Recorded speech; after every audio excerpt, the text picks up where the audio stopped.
Buonasera tifosi, vous êtes contents? Enfin, 3 points bien solides contre le Bologne. Pourquoi je dis bien solide? On ne sait pas comme si on avait fait le match du siècle. C'est en gros un copier-coller du match contre le Venezia. Mais solide parce qu'ils nous font avancer ces 3 petits points. Eh bien oui, parce qu'aujourd'hui l'Atalanta a perdu 1-4 contre la Rome. Il y a eu une sorte d'alignement des planètes, si vous voulez, qui a fait que aujourd'hui l'Atalanta a perdu et même de mesure 1-4. Waouh, bravo Mourinho. Et demain, quoi qu'il en soit, au moins une entre Milan et Napoli va perdre de points. Si ça se trouve, les deux. Donc aujourd'hui, Bologna-Juventus termine 0-2 pour les Bianconeri, un but de Morata et un but de Quadrado. Et si je dois vous faire un résumé du match, je dirais une premier temps solide et bien joué de la part de la Juventus. Par contre, une deuxième mi-temps où on continue à voir ces périodes de blackout qui ont fait la saison de la Juventus cette année. Et donc aujourd'hui, on se retrouve là où on est dans le classement. Mais avec cette victoire de Bologne, on commence à entrevoir un semblant de remontada. Parce que dans ce filon-là, après la pause des nationales, on a eu des matchs assez abordables, on va dire. On a dû battre la Salernitana, battre le Genova. Après, on a fait un match nul à Venezia. Alors que le match nul, si on voulait, il était plus attendu contre le Bologne. Et avec le Bologne aujourd'hui, on a gagné. Et mardi, on va se retrouver face au Cagliari qui est en très mauvaise posture. Donc, j'espère pouvoir dire qu'on aura encore 3 points mardi prochain. Touchons du bois. Si vous avez quelque chose à côté de bois, tapez-le bien fort. Parce que ça voudrait dire que dans ce filon, on a fait 12 points sur... Non, pardon, 13 points sur 15. Et c'est pas dégueulasse. Le match, disons, peu difficile, c'était celui d'aujourd'hui contre le Bologne et on l'a gagné. Donc parlons un peu de la composition. Aujourd'hui, on est allé sur le terrain avec une compo inhabituelle par rapport aux quelques derniers matchs où on avait affiché un fier 4-2-3-1. Aujourd'hui, on est revenu en 4-3-3, enfin revenu, pas revenu, mais comment dire, on a essayé pour la première fois un 4-3-3 avec Ken et Morata sur le terrain en même temps. Mon inquiétude principale, je ne vous le nie pas, c'était Arthur comme central devant la défense. Parce que voilà, il était inquiétant l'année dernière dans cette position. Souvenez-vous de la passe qu'il nous fait pour le goal de Gailic contre le Benevento qui nous fait perdre le match. C'est un endroit du terrain où je le vois pas bien. C'est un joueur très technique, Arthur. Par contre, devant la défense, il faut quelqu'un qui dicte les temps à l'équipe. Et lui, il a tendance à trop garder le ballon dans les pieds. Dans tous les cas, aujourd'hui, ma foi, il s'en est sorti pas mal, sauf quelques petits ballons perdus. Mais là où ça a été le petit grain de beauté vraiment du match, c'était vraiment l'insouciance et les ballons perdus par Rabiot. Il commence vraiment à me gonfler parce que si vous l'observez quand il n'a pas le ballon, on dirait un petit fantôme. Il court pas le mec, il est assez statique et quand il a le ballon, aujourd'hui il en a perdu 4 ou 5 qui ont causé des contres assez rapides et foudroyants du Bologne et qui auraient pu vraiment nous mettre en mauvaise posture si ça n'était pas pour un De Ligt qui aujourd'hui a été exceptionnel. Mais les gars, mais combien de ballons a arrêté aujourd'hui De Ligt? Bonucci aussi. Je me souviens de l'arrêt sur Barreau et Barreau c'est une flèche et il arrive à lui rattraper avec la pointe de son escarpin à lui sortir le ballon. Franchement, aujourd'hui, on a gagné grâce à De Ligt et Bonucci, défense très solide, les gars.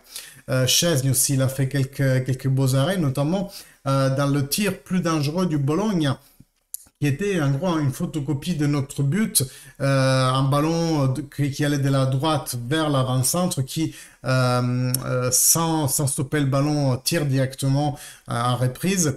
Et Szczesny, là, fait un très beau arrêt, chose que Skorupski n'a pas su faire sur le but de Morata. Chez nous, c'était assist de Bernardeschi.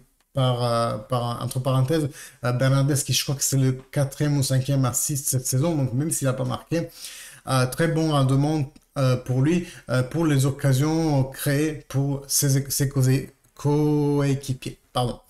McKennie, bon match. Bon match, par contre, un peu encore trop incertain quand il est vraiment de finaliser. Pellegrini, très bon match sur la gauche, hein. Franchement, il est de plus en plus le latéral gauche qu'on recherche pour remplacer Alexandre, non pas pour le mettre en concurrence ou pour le faire souffler, vraiment pour le remplacer. Donc je suis assez content de ses performances. Cuadrado, quoi vous dire? Très bon match de Cuadrado, c'est celui vraiment qui arrive à débloquer certaines situations et notamment de passer, de redoubler notre score alors que on sait très bien que la Juve, si elle reste sur le 1-0, elle peut tout de suite se faire reprendre à n'importe quel moment.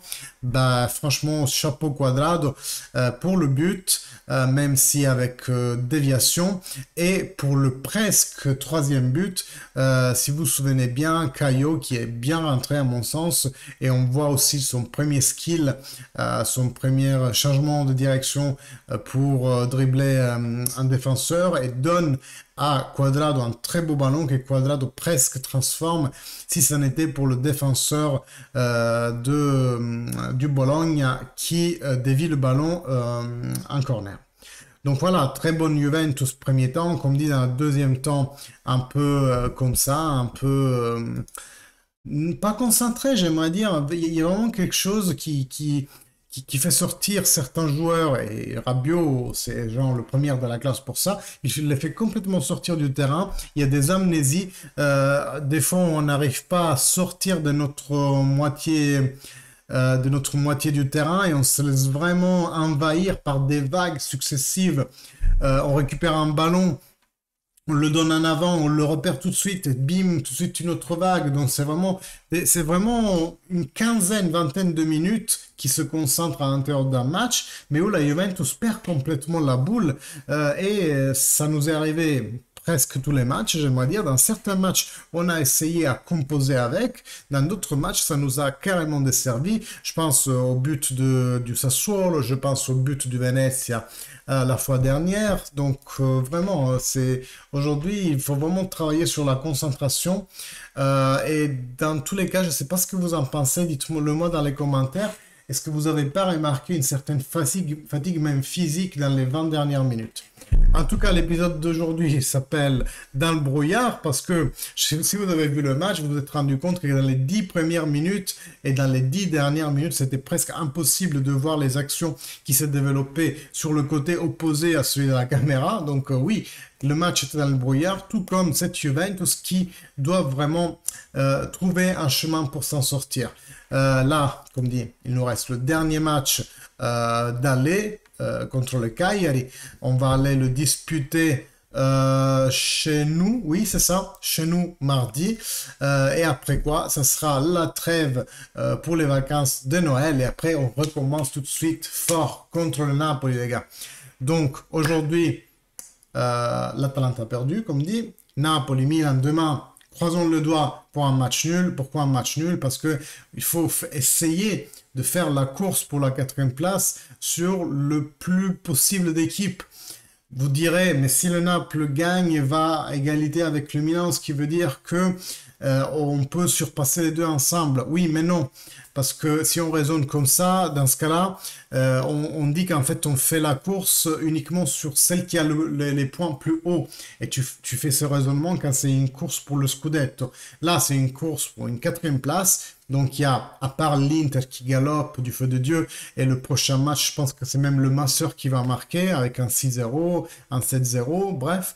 Quand tu fais une course pour la quatrième place, tu as limite deux équipes. Il te faut faire la course sur trois équipes, pardon. Donc l'Atalanta, elle galope aussi, mais elle est à -6 aujourd'hui. Attendez, je reprends le classement. Nous, on est à 31. On a la Rome à égalité. Le Naples à 36, potentiellement à 37 ou potentiellement à 39. Atalanta 37. Milan 39 et Inter très très loin 43. Donc aujourd'hui pour moi avec un match nul on s'y met assez bien puisque le Napoli irait à 37, donc à 6 longueurs de nous. Le Milan irait à 40, donc 9 longueurs de nous. Et je préfère que aucune équipe, à part l'Inter qui galope pour le Scudetto, ne s'éloigne pas trop vers le haut. On ne sait jamais ce qui peut arriver en deuxième partie de saison. Mes amis, je vous remercie toujours pour votre écoute. Cette vidéo a été assez courte parce qu'il n'y a pas grand-chose à dire sur le match, franchement. J'espère vous en faire prochainement une un peu plus, disons, intéressante sur la tactique ou alors sur le mercato, parce que je vous rappelle que le mercato est là, ça va bientôt commencer. Et puis, je vous invite toujours à liker, à commenter pour faire grandir la chaîne. Si vous n'êtes pas inscrit, inscrivez-vous et cliquez sur la cloche, comme ça vous êtes en fait notifié à chaque fois que je poste une vidéo.